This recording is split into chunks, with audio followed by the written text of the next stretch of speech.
Um dos jogos mais aguardados da história da humanidade é o GTA 6 e hoje a gente vai ter uma aula completa com esse jogo. Olha só que maravilha, que massa, né, velho? Eu vou utilizar aí um PDF para dar essa aula. Se vocês quiserem ter acesso a esse PDF, entra no meu servidor do Discord, o link tá aqui na descrição, é inteiramente gratuito. Você não paga nada para isso, tá? E também lembrando que para praticar o ouvido de vocês, eu escondo algumas palavras e daí quando você escutar elas, então eu até recomendo um funil de ouvido ali para você praticar essa parte aí, essa habilidade muito importante no inglês, e daí eu vou mostrar qual que é a palavra e a gente vai extrair o ponto gramatical dela, beleza? Então, bora sem mais delongas, vamos começar essa aula com o GTA 6. Let's go!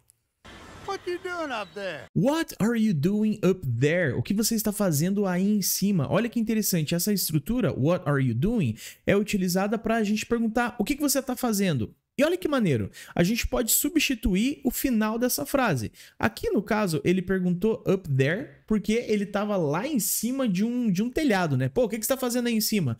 Mas, por exemplo, aqui ó, nos meus exemplos, se você dá uma olhadinha, ó, what are you doing here? Então eu substituí o up there por here, que significa aqui.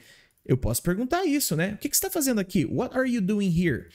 Ou então, olha que interessante, eu posso perguntar what are you doing no futuro, ou seja, what are you doing tonight? O que você, entre aspas, estará fazendo hoje à noite? Perceba que agora, como é hoje à noite, é no futuro. Então eu tô perguntando se a pessoa tem algum plano hoje à noite, né? What are you doing tonight? Isso é muito comum de ser utilizado no inglês. Se você quiser perguntar o que a pessoa vai fazer hoje à noite, ou então na próxima semana, eu posso substituir o tonight por next week, por exemplo. Next week, que significa na próxima semana. What are you doing next week? Eu posso perguntar what are you doing this weekend? Por exemplo, this weekend, que significa o que você estará fazendo nesse final de semana. Fica meio estranha a pergunta em inglês, né? É o que você vai estar fazendo, o que você estará fazendo, mas essa é a ideia. Se você quiser perguntar aí do plano da pessoa no final de semana, na próxima semana, ou hoje à noite, hoje à tarde, enfim, tá aí a estrutura. What are you doing? Vamos continuar com a aula. What you doing up there? I'm just fixing some leaks. I'm just fixing some leaks. Só consertando alguns vazamentos. O cara que é gamer, ele dá uma manjada e ele sabe o que significa leaks, porque normalmente, né, rola aí o vazamento das notícias e daí todo mundo fica sabendo, todo mundo, ó, tem um leak sobre tal coisa. Então isso é um vazamento, tá? Só que, né, na forma figurativa. Agora, na forma literal, é um cano que tá vazando mesmo, é um vazamento de uma torneira, de um cano, qualquer coisa do gênero. E a palavra just, normalmente, ela é usada para indicar uma ação simples sem importância, ou então também de algo que acabou de acontecer. Vamos dar uma olhada aqui nos meus exemplos, ó.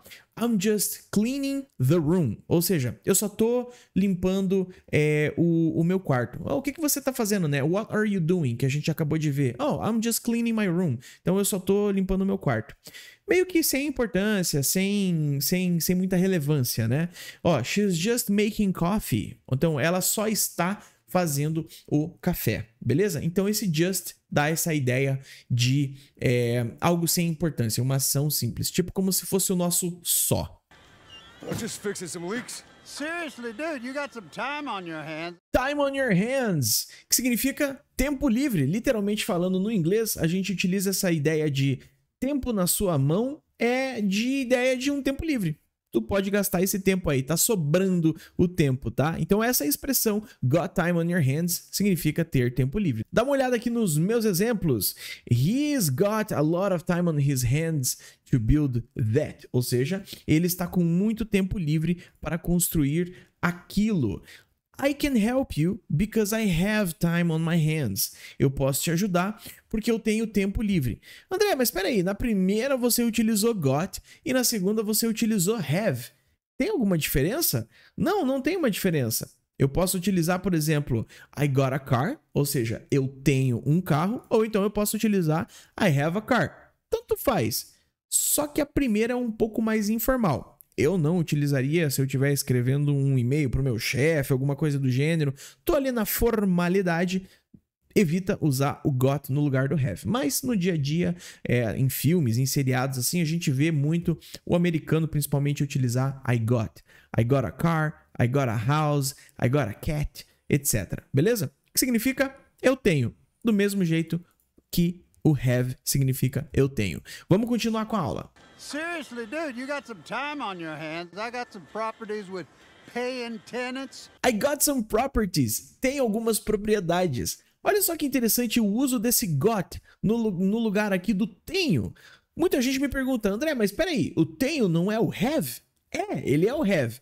Só que existe esse uso informal da palavra got no lugar do verbo have. Muito comum no inglês falado lá nos Estados Unidos. Lembrem-se, gente, isso é informal, tá? Quando você tá no dia a dia, falando com amigo, etc., não tem problema. Agora, se você tá escrevendo um e-mail, numa formalidade, então daí eu já evitaria usar o got no lugar do have. Mas é muito comum de se utilizar no inglês, com certeza. Olha só, né? Então a gente tem o I got ou então I have. I got 2 brothers, ou seja, tenho 2 irmãos. She got a new car. Ela tem um carro novo. Às vezes, a gente coloca um apóstrofo S aqui que está fazendo o papel do has. She has got a new car. Seria a forma correta de dizer. Mas, como a gente está falando aí na informalidade, she got a new car. Isso daí é o que as pessoas no dia a dia utilizam, principalmente lá nos Estados Unidos, beleza? Só que lembrem-se, é informal. Então, fica aí o seu critério. Se você está falando com os amigos, numa call do Discord, não tem problema de você usar, beleza? Vamos continuar com a aula. I got some properties with paying tenants. Oh, that's why you came by? That's why. Sempre quando vocês quiserem falar a razão pelo qual você fez algo, ó, foi por isso. That's why. A gente utiliza essa estrutura aqui no inglês. That's why. Foi por isso. O uso that's why introduz a razão pela qual algo aconteceu. Então, foi por isso que você veio aqui? You came by?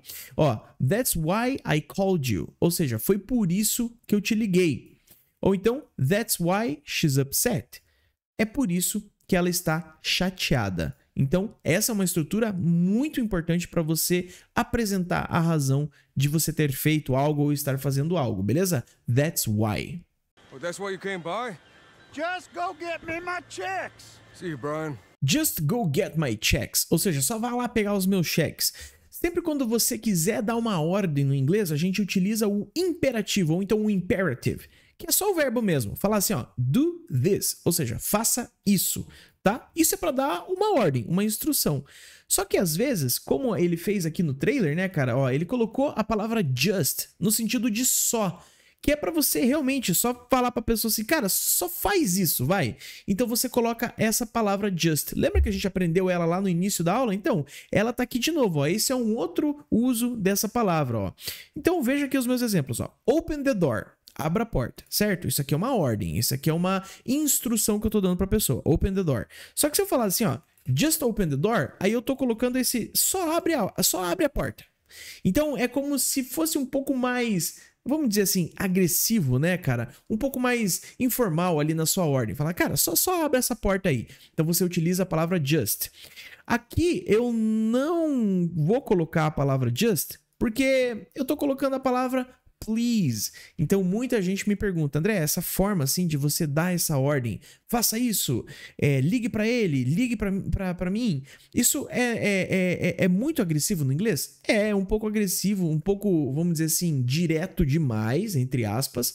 Porém, se você colocar o please no lugar do just, ou só colocar o please aqui na frente, aí fica um pouco mais leve. Afinal de contas, você está pedindo por favor. É educado, né? Não? Então, ó, please call me. Por favor, me ligue. Então, se você coloca o just, fica meio direto demais, fica meio agressivo. Mas se você coloca o please, dá uma aliviada aí no seu imperativo, beleza? Vamos continuar com a aula. I'm here for Lucia Caminos. She's supposed to be getting out. She's supposed to be getting out. Olha que interessante essa palavra supposed to. É o deveria. Ela deveria estar fazendo algo no sentido de expressar uma expectativa. Era para ela estar fazendo isso, entendeu? Algo que era para estar acontecendo, algo que era para acontecer. Dá uma olhada aqui nos meus exemplos, ó, para a gente entender melhor, ó. He is supposed to start at 9 a.m. Ele deveria começar às 9 da manhã, ou seja, é esperado que ele supostamente começasse às 4 da manhã. Às 9 da manhã, desculpa. They were supposed to call me. Ou seja, eles deveriam me ligar. Ou então era esperado que eles me ligassem. Eu tava esperando a ligação deles. I'm here for Lucia Caminos. She's supposed to be getting out. What's your name? Jason Duval. I've seen you here before. You might have. O guarda perguntou pra ele assim: eu já te vi aqui antes? Ou seja, I've seen you here before. E ele responde, you might have, né? Então, you might have dá essa ideia de talvez você tenha. Talvez isso aconteceu. É uma possibilidade no passado. Não sei, mas you might have. Talvez você tenha me visto sim. Beleza? Então, a gente utiliza essa estrutura aqui, ó, que vocês estão vendo, que é o might have, que é a junção do might com o have. Olha que interessante, cara. Uma possibilidade no passado, tá? Então vamos explicar aqui a estrutura que eu montei aqui, essa tabelinha bem fácil de entender. Dá uma olhada. Então primeiro a gente tem a pessoa, o sujeito. I, she, they, tanto faz se é plural, singular, o nome da pessoa, tanto faz. Aí a gente tem o might have, que é talvez tenha, né? Dá essa ideia de talvez tenha. Lembrando que a gente pode juntar o might have e fazer esse might have, beleza? E a gente tem a terceira coluna do verbo, terceira conjugação dele, que é o particípio do teu verbo, tá? Por exemplo, o verbo é do, mas a terceira coluna dele é done. O verbo é leave, aqui na segunda, ó, mas a terceira coluna do leave, left. Ou então, o verbo go, onde a terceira coluna é gone. Então, ó, they might have gone. Ou seja, they might have gone. Significa eles podem ter ido. Talvez eles tenham ido. Essa é a ideia do might have, beleza? Vamos dar uma olhada aqui nos meus exemplos, ó. She might have left early. Ou seja, ela pode ter saído cedo. She might have gone home earlier. Eu mudei aqui um pouquinho a primeira. Ela pode ter ido para casa cedo. Ou então, you might have seen me at the party. Ou seja, você pode ter me visto na festa. Ou talvez você tenha me visto na festa. Entenderam a ideia do might have? Dá essa ideia de talvez tenha acontecido ou pode ter acontecido, de uma possibilidade que aconteceu no passado. Beleza? Vamos continuar com a aula. Hey, if you got friends, can you hook me up, please? Can you hook me up? Please, ou seja, você pode me ajudar ou então você pode arranjar algo para mim. Olha que interessante essa estrutura no inglês, muito, muito comum. É uma gíria, tá, guys? O hook me up, que significa me apresentar alguém, arranjar algo para mim ou então me ajudar. Dá uma olhada nos exemplos aqui, ó, que eu coloquei aqui para vocês. Can you hook me up with a job? Ou seja, você pode me arranjar um emprego? Pode me ajudar a arranjar um emprego? Hook me up, tá? He hooked me up with free tickets. Então, ele me conseguiu os ingressos de graça. Ele me ajudou e me arranjou os ingressos de graça, beleza? Só que também dá uma olhada nessa parada. Pode ser utilizado num sentido romântico. O hook up significa ficar com alguém. Né? Se ficar com uma pessoa no sentido romântico mesmo da palavra, né? Dar uns beijinhos. Pode ser utilizado então no sentido romântico de ficar. Olha só, I heard they hooked up after the party. Ou seja, ouvi dizer que eles ficaram depois da festa. Beleza?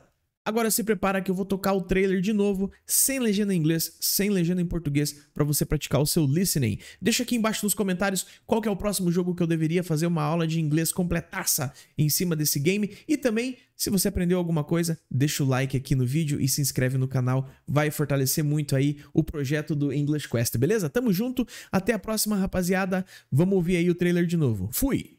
What you doing up there? I'm just fixing some leaks. Seriously, dude, you got some time on your hands. I got some properties with paying tenants. Oh, that's why you came by? Just go get me my checks. See you, Brian. Love you, Jason. I'm here for Lucia Caminos. She's supposed to be getting out. What's your name? Jason Duval. I've seen you here before. You might have. Hey, if you got friends, can you hook me up, please?